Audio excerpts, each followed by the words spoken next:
Olá, por aqui Joel. Você já rasgou e queimou a Bíblia? Pergunta idiota, né? Pergunta imbecil. Mas eu quero falar sobre esse tema a partir de um texto do livro de Jeremias, especificamente o capítulo 36. Seria interessante ler esse capítulo por inteiro. No momento em que Deus fala ao povo e traz palavra ao povo pelo profeta Jeremias, que está preso. Jeremias escreve isso, dita isso para alguém escrever, é levado ao povo, é levado ao rei, e o rei, ouvindo a palavra de Deus, aquilo que naquele momento seria a Bíblia, né? O rolo escrito, aquilo que Jeremias estava passando e que hoje faz parte daquilo que nós temos como Bíblia, no livro do profeta Jeremias. O rei, então, assentado no seu cômodo ou na sua residência de inverno, ao lado da lareira, ele, ao ouvir a palavra, ao ouvir tudo o que Deus ia dizendo, ele de tempo em tempo rasgava, cortava com um canivete parte do rolo e tocava no fogo. E a pessoa que lia a palavra, lia mais um trecho, ele cortava e tocava no fogo.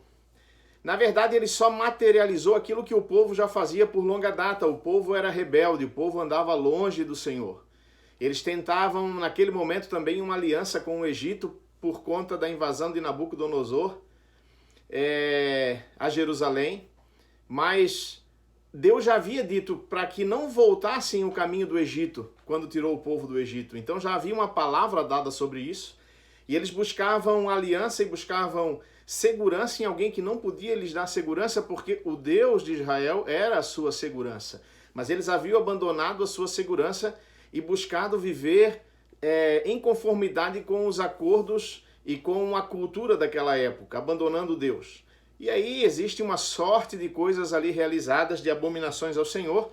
E lendo o livro de Jeremias fica bem claro, é bem legal. Eu quero dizer para ti que está ouvindo agora, leia esse livro. Mas lá no capítulo 36, no versículo 29, então vai dizer que o rei, ouvindo a palavra, rasgava o rolo e tocava no fogo, colocava no fogo. Desculpa, capítulo 36, versículo 23. No capítulo 36, versículo 29, Deus dá uma sentença sobre essa conduta, e ele diz que do rei não teria descendência no trono, mas que toda desgraça viria sobre eles, por não terem dado atenção à palavra de Deus. E isso é o que eu quero chamar a atenção.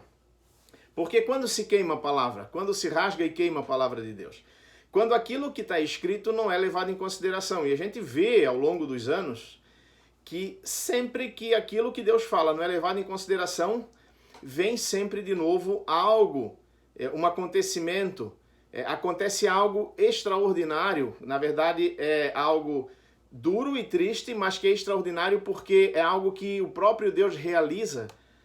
E assim aconteceu desde Adão e Eva, que não ouviram a palavra e pecaram, do Caim, que não ouviu a ordem de Deus para dominar o seu desejo e matou o Abel,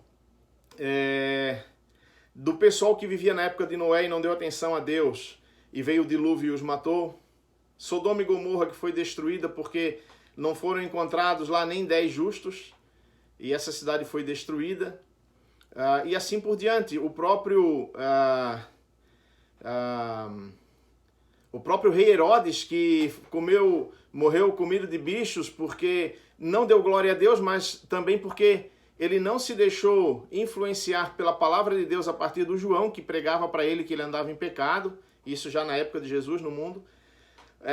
A própria situação na época de Jesus em que as pessoas não o ouviam, então a palavra de Deus ela tem sido sempre negada ao longo da história por muitas pessoas, ou por muitas nações, ou por um grande grupo de pessoas.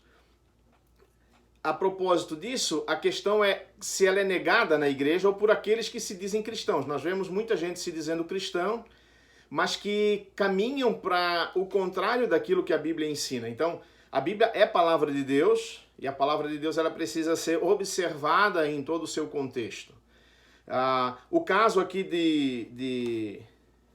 do livro de Jeremias que eu trouxe sobre o Jeoaquim é um caso que chama atenção por causa da materialização dessa situação. Ele de fato queimou e pôs no fogo, mas ele era naquilo que nós diríamos hoje povo de Deus, ele era povo de Deus. Então é alguém da igreja, se nós formos trazer isso para os nossos dias, é alguém da igreja negando aquilo que é o centro da igreja. Então assim, é alguém do povo de Deus negando Deus, é alguém da igreja negando a Cristo, é alguém da igreja negando a palavra. E isso tem se tornado corriqueiro. Muitas vezes as pessoas começam a trazer entendimento bíblico para justificar conduta. E a Bíblia ela não se amolda à conduta cultural, ela não se amolda a desejos da sociedade, desejos de indivíduos. Os indivíduos precisam se amoldar à Bíblia e a sociedade e a cultura precisam se amoldar à vontade de Deus para que tenha vida longa, para que tenha prosperidade para a eternidade com o Senhor, para que não aconteça essa sentença de Jeremias 36, 29, toda desgraça virá sobre vocês por não darem atenção ao que eu escrevi no rolo. Então, era dito naquele tempo, não, é o Jeremias que escreveu, ele está mentindo, não foi Deus que disse, né? Interessante, a gente ouve isso hoje, pessoas quando a gente conversa sobre a palavra de Deus que dizem, não, mas isso foram homens que escreveram, isso não é bem assim, porque não seria assim. Então é o mesmo espírito, é a mesma conduta, é o mesmo desejo de viver longe da vontade de Deus, mas de receber bênçãos. Então esse é um espírito que existe nessa condição humana de querer fazer a sua vontade, mas de ter um Deus que atenda a ele naquilo que é o seu desejo eterno de uma vida próspera e de uma vida de salvação. Quando lá dá a sentença de desgraça, aí tem a história, Nabucodonosor veio e arrebentou com tudo, levou cativo, é uma história longa, levou o povo cativo, só deixou lá aqueles que não tinham nenhuma serventia para ele. Mas isso tudo remete adiante, aquilo que o próprio Deus fez na sua obra de cruz, em Jesus Cristo, da salvação, de alguém que sai da desgraça para a graça de Deus. Alguém que sai da desgraça do mundo do pecado para a graça do Senhor Jesus, para viver na graça do Senhor Jesus, para viver na eternidade com o Senhor Jesus. E esse cuidado a igreja tem que ter. E olhando adiante, a gente vai vendo isso, como eu já dizia antes, que as pessoas começam a negar dizendo, aquele cara, ele está mentindo. Por que ele está mentindo? Porque ele está dizendo aquilo que eu não quero ouvir. E 2 Timóteo, eu quero ler 2 textos, e um é de 2 Timóteo, capítulo 4, versículo 3, que vai dizer o seguinte, pois haverá tempo em que não suportando a sã doutrina, pelo contrário, cercar-se-ão de mestres segundo as suas próprias cobiças, como que sentindo coceira nos ouvidos, e se recusarão a dar ouvidos à verdade, entregando-se a fábulas. E aí aqui é o Paulo dando uma instrução pro Timóteo, de como ele devia se portar como pastor, de como ele devia se portar como servo de Deus, pregando sempre a palavra, mas entendendo. Virão pessoas com falas contrárias, porque querem que diga aquilo que soa bem nos seus ouvidinhos e que faz o seu ego se inflamar e eles poderem dizer, eu sou bom, eu sou justo. Então, aquele que anda contra a vontade de Deus, ele tem sobre si sentença, e a sentença de desgraça. Quem anda contra a vontade de Deus, ele tem sentença de desgraça, infelizmente é isso. Porque a desgraça é a sentença de quem vive no pecado. E a graça é o presente de Deus em Jesus Cristo para a eternidade com Ele, para aqueles que lhe são obedientes, para aqueles que aceitam o sacrifício do Senhor na cruz.